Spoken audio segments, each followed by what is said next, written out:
talking about metal 3D printing. So my first question for you guys is why might a company want to invest in 3D printing over other technologies, and why not? So 3D printers are pretty expensive, but it really helps out a company in the long run. It cuts down costs and increases ability to produce their products, and in turn will cut down costs by more than 100%, as seen in Ford. How does Ford's desktop 3D printer work? So the 3D printers buy metal and ceramic powders into a soft polymer, and then they extrude later layers of this mixture to make an object, and then it's moved into a sintering furnace. The polymer burns off inside the furnace, and then the metal fuses together without losing its shape, and then the ceramic layers keep metal parts from fusing wherever a designer wants pieces to stay separate. So the printed objects are already ready outside of the furnace, so they don't have to retool at all. How much time is saved from using 3D printing instead of the traditional ways?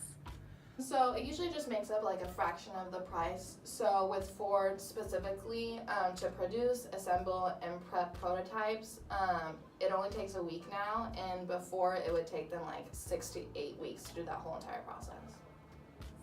In which two areas are companies leveraging 3D metal printing the most, and what type of value is this generating for different firms? Yeah, so the two major areas that typically you see in most manufacturing settings for 3D printing is prototyping and proof of concept models. As we've mentioned before, rapid prototyping is becoming more of a thing, just because when you talk about the manufacturing sector in general, casings and developing those out for basic proof of model or proof of concept models takes a long time and it costs a lot of money. So with 3D printing, you're basically able to do a lot of customizability in terms of if you're trying to introduce a new product into the cycle of development, and so that cuts down time tremendously. It provides a huge amount of value for companies, and it's typically where most companies are actually using 3D printing, at least for right now. So with that decrease in time, how might 3D printing further impact the growth of a company and the available jobs?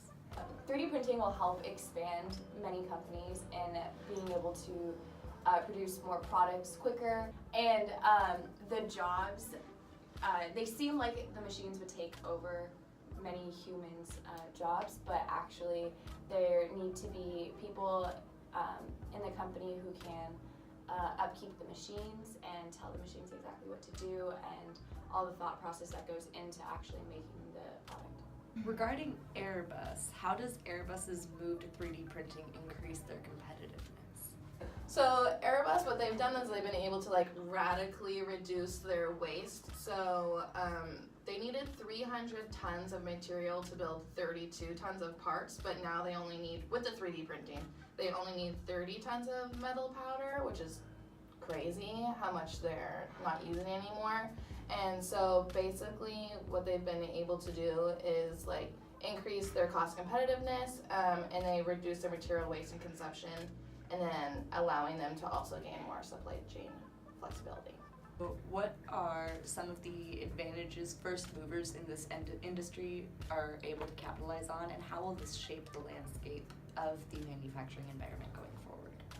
There's a couple of companies that are actually able to capitalize on being the first movers into this growing industry, and they're having to funnel through these companies. So people like General Electric, who have already owned a couple of different companies like Allegheny and Arcam, which basically they produce almost 70% of additive materials into 3D printing.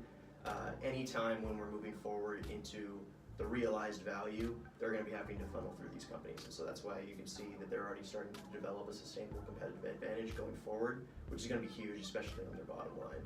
There's always new technologies coming out, but at least for the time being, just because they have so much demand or control over the supply of additive materials, it's looking bright for the future.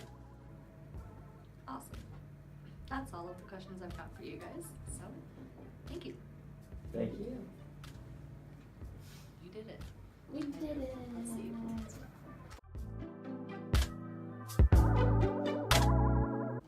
So Airbus needed to do 300 tons of material.